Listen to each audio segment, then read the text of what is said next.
बुरा साया पार्ट 1। रात के लगभग 3 बजे थे। एक बेहद डरावनी दिखने वाली लड़की अमन के कमरे में जोर जोर से चीख रही थी। वो अपने लंबे नुकीले नाखूनों को अमन के शरीर में चुभाकर उसका खून पी रही थी।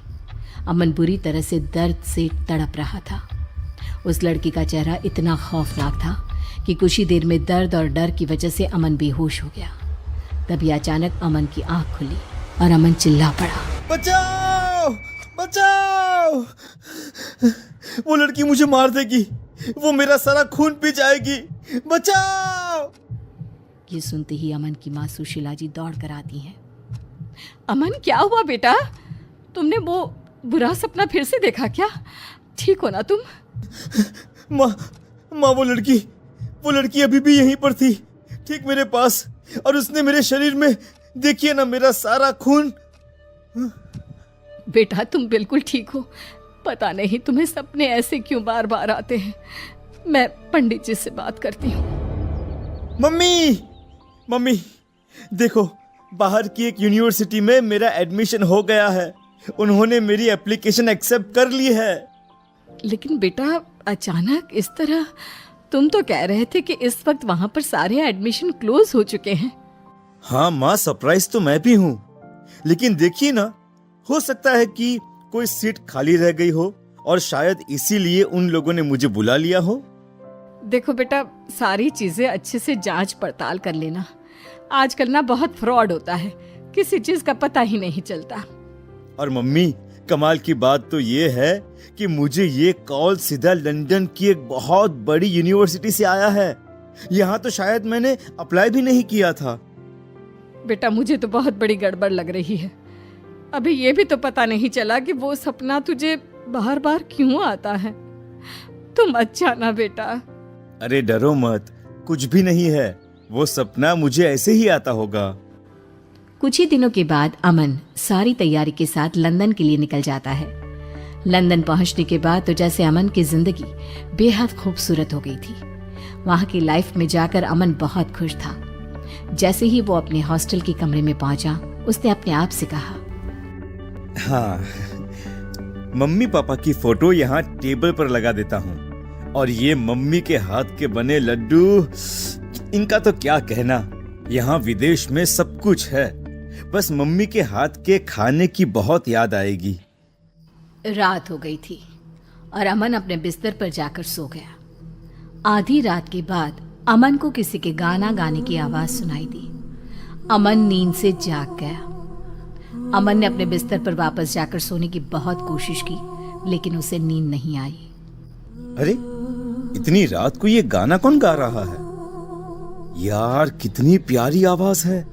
लगता है कोई लड़की गाने की प्रैक्टिस कर रही है।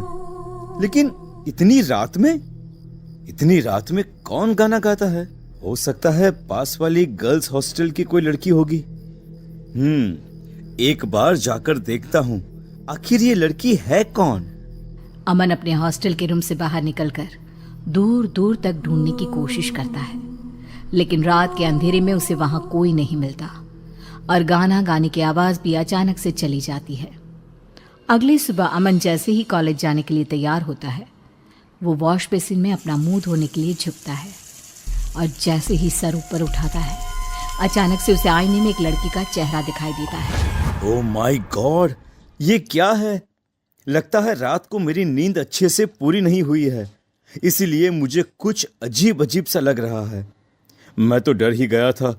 ऐसा लग रहा था जैसे वहां पर कोई है, लेकिन यहाँ तो कोई भी नहीं है।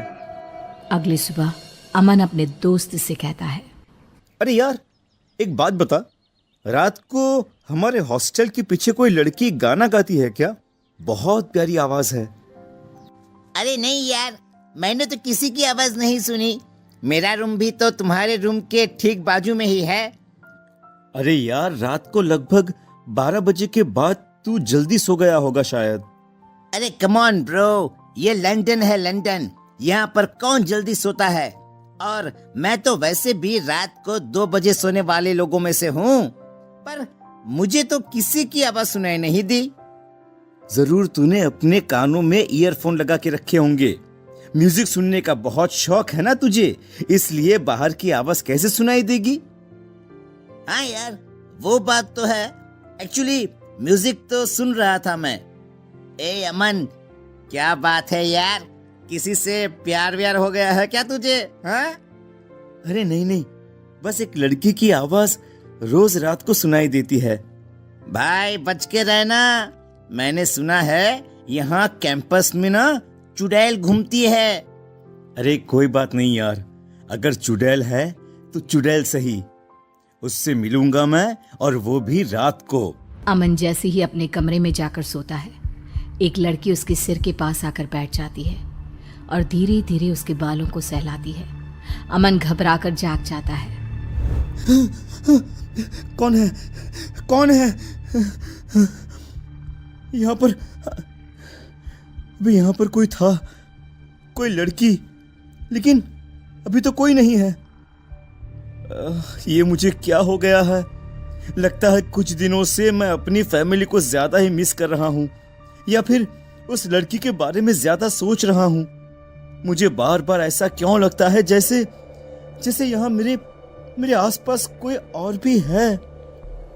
अमन थोड़ा सा परेशान हो जाता है। अगले दिन जब वो कॉलेज जाता है तो अचानक से एक लड़की अमन के पीछे से आकर उससे बात करती है। हेलो, आप इंडिया से आए हैं ना? आपका नाम अमन है ना? ओह माय गॉड, ये लड़की कितनी खूबसूरत है। मैंने अपनी लाइफ में आज तक इतनी सुंदर लड़की कभी नहीं देखी। क्या हुआ? मैं आपसे बात कर रही हूँ, आपने मेरी बात का जवाब नहीं दिया। आप इंडिया से हैं ना? जी हाँ, अब ठीक पहचाना आपने, मैं इंडिया से ही हूँ। और आप कौन? मैं यहाँ पास वाले कॉलेज में म्यूजिक स्टूडेंट हूँ और मुझे गाना गाने का बहुत शौक है। तो क्या रात के वक्त कैंपस के बाहर आप ही गाना गाती हैं? हाँ, आपने सुना? एक्चुअली ना, मुझे रात की खामोशी में गाना गाना बहुत अच्छा लगता है। जी हाँ, और कितने दिनों से आपकी आवाज सुनकर आपको ढूंढने की कोशिश कर रहा था, लेकिन जैसे ही बाहर आता हूँ आप गायब हो जाती हैं। चलिए ठीक है, हम दोस्त बन जाते हैं, उसके बाद मैं कभी गायब नहीं होंगी। अमन और निमिषा की दोस्ती हो जाती है।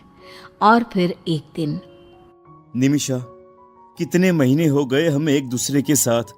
मैं तुम्हें कहना चाहता था कि तुम मुझे बहुत अच्छी लगती हो। I love you Nimisha. I love you too Aman, मैं भी तुमसे बहुत प्यार करने लगी हूँ।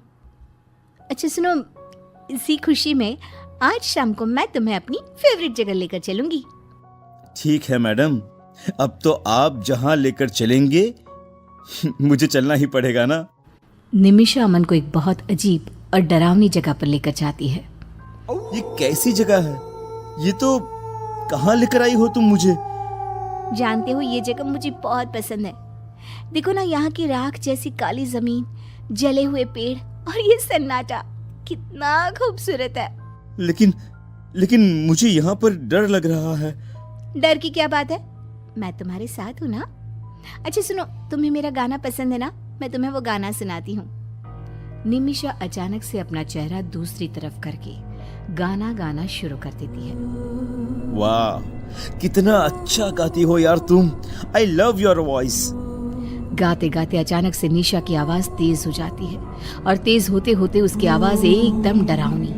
ये देखकर अमन बुरी तरह से डर जाता है। निमिषा, क्या हुआ है? क्या हुआ है तुम्हें? ये क्या मजाक है कि तुम किस तरह से गाना गा रही हो? तुम ठीक तो हो ना निमिषा? चुप हो जाओ, अगर तुमने एक शब्द और कहा तो तुम्हारा खून पी जाऊंगी। चुप हो जाओ। निमिषा ने जैसे ही पलट कर देखा, अमन के होश उड़ गए। निमिषा डरावनी चुड़ैल का रूप ले चुकी थी।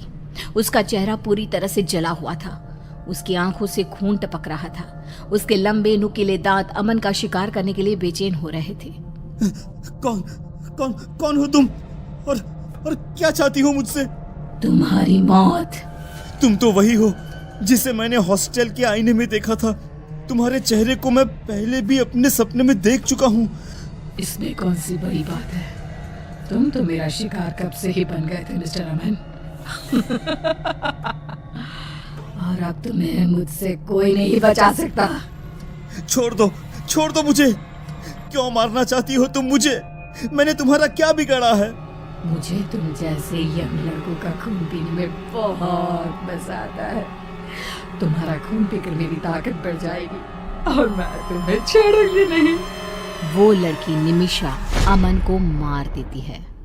अगले दिन शाम के वक्त इंडिया में अमन के घर एक फोन आता है। हेलो, कौन बोल रहा है? सुशीला जी, हमें आपको ये बताते हुए बहुत दुख हो रहा है कि आपका बेटा अमन अब इस दुनिया में नहीं रहा। कल रात को उसने हॉस्टल में सुसाइड कर लिया। आप क्या कह रहे हैं? मेरा बेटा तो मेरे घर पर है, कल ही तो लंदन से लौट कर आया है। ऐसे उल्टी सीधी बातें क्यों कर रहे हैं आप पागल लोग? इतना कहकर सुशीला जी फोन डिस्कनेक्ट कर देती है। सच क्या था? क्या जो घर पर था वो सच में अमन था या कोई और? क्या अमन मर चुका था? जानने के लिए देखिए इस कहानी का अगला भाग।